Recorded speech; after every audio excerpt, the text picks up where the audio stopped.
포고령은 증인이 관사에서 직접 워드로 작성한 것이 맞죠? 그렇습니다. 예.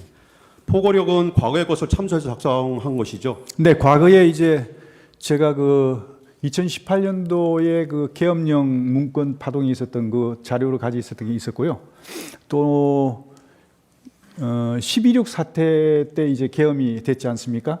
그 이후에 이제 12.12 사태 이어서 이제 계속 계엄이 장기화됐는데 그 과정에서 포고령을 굉장히 10건 이상, 10호 이상으로 했거든요. 그런 것들을 제가 참고했습니다. 예, 알겠습니다. 증인이 작성한 포고령을 대통령에게 건네주니 대통령이 이번 계엄은 반국가 세력에게 경고를 하기 위한 것이어서 국민들에게 피해가 가서는 안 되니 통행금지 부분은 제외하라고 하셨죠? 예, 다시 한번. 통행금지 부분은 제외하라고 하셨죠? 예. 거기에 이제 쭉 보시고 통행금지 부분은 시대에 안 맞다. 그래 국민들한테 너무 불편을 주지 않겠냐. 이거는 하고 삭제를 하셨습니다. 그래서 삭제. 예. 포고령의 1호에 대해서 좀 설명을 해주시겠습니까? 예.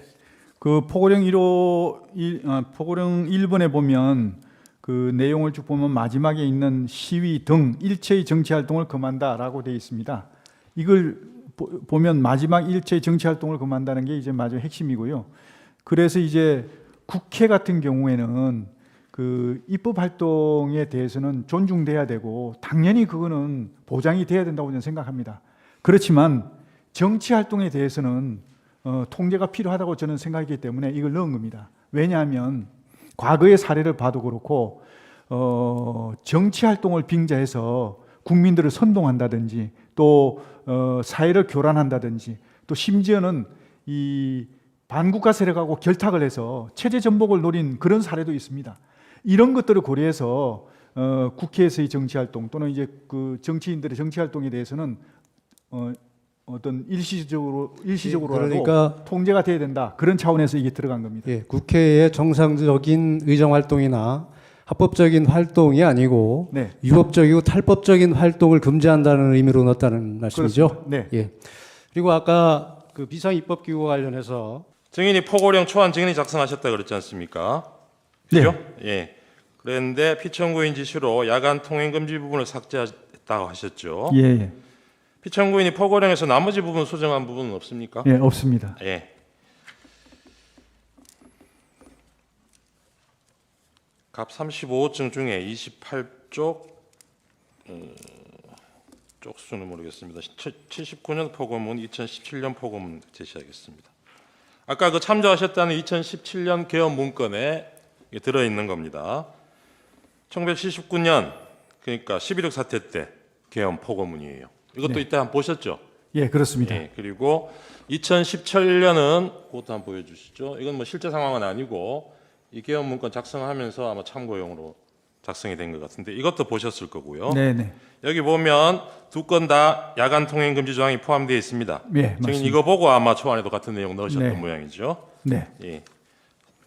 방갈로 사망입니다. 그런데 증인이 작성한 이 사건 포고령 1항에는 아까 보셨듯이 국회와 지방의회, 정당의 활동과 정치적 결사, 집회 시위 등 일체의 정치 활동을 금한다라고 되어 있습니다. 네. 그런데 이 국회의 정치 활동을 금지하는 포고령은 아까 앞에 보여드렸던 1979년 포고문이나 2017년 포고문은 물론이고 1961년 5.16 쿠데타 이후에 있었던 6번의 포고문 어디에도 등장하지 않습니다. 네. 증인 어떤 포고문을 보고 이 조항을 참조해서 넣은 겁니까? 그거는 혹시 그 보셨는지 모르겠는데요. 12.12 사태 이후, 그러니까 12.6 때 계엄이 선포됐지 않습니까? 네. 그러다가 이제 12.12 때 또 추가로 이제 네. 계엄이 되면서 네. 확대했습니다. 네. 5.18 계엄 네, 말씀하시는 5.18 거예요? 전에 예. 5월 17일 날 했을 17일? 거예요. 예. 네. 그때 그게 포고령 10호가 나갔을 겁니다. 아마. 네. 그때 보면 거기에 모든 정치 활동을 금한다고 되어 있습니다. 알겠습니다. 예. 예. 근데 72년 10월 17일 10월 유신 계엄이 있었지 않습니까? 네네. 이때 포고문도 혹시 보셨어요? 그때 보긴 봤는데 제가 기억이 정확히 안 납니다. 어떤 예, 내용? 여기도 보면 네네. 모든 정치 활동 네. 목적의 집회 및 있었을 시위를 겁니다. 금한다는 예. 조항이 있어요. 맞습니다.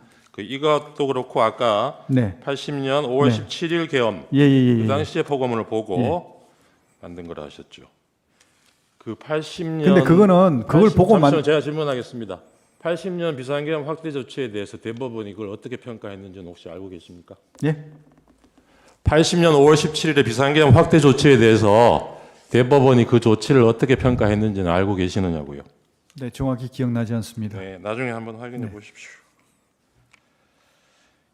우리 헌법하고 계엄법은 비상계엄 상황에서도 국회의 권한은 제한할 수 없는 것으로 규정하고 있습니다. 증인 포고문 초안 작성할 때 이런 사실은 알고 있었습니까? 국회 뭐라고?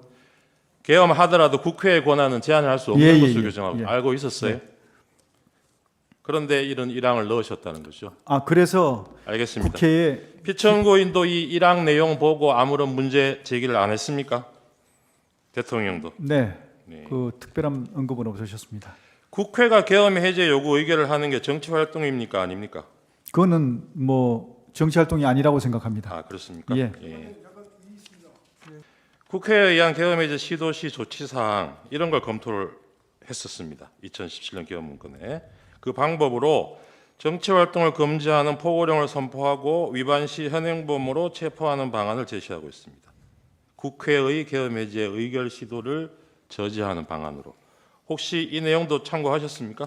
아, 이 내용은 참고한 게 아니라 있는 거는 확인했는데 이거는 뭐 가치가 없는 것 같아서 별로 그렇게 중요하게 생각지 않았습니다. 알겠습니다. 실제로 국회 출입을 통제하는 그 시간대를 보면 경찰에서는 포고령 선포되기 전에는 일시 국회 출입을 허용했다가 선포 이후에 다시 국회 출입을 전면 통제했습니다.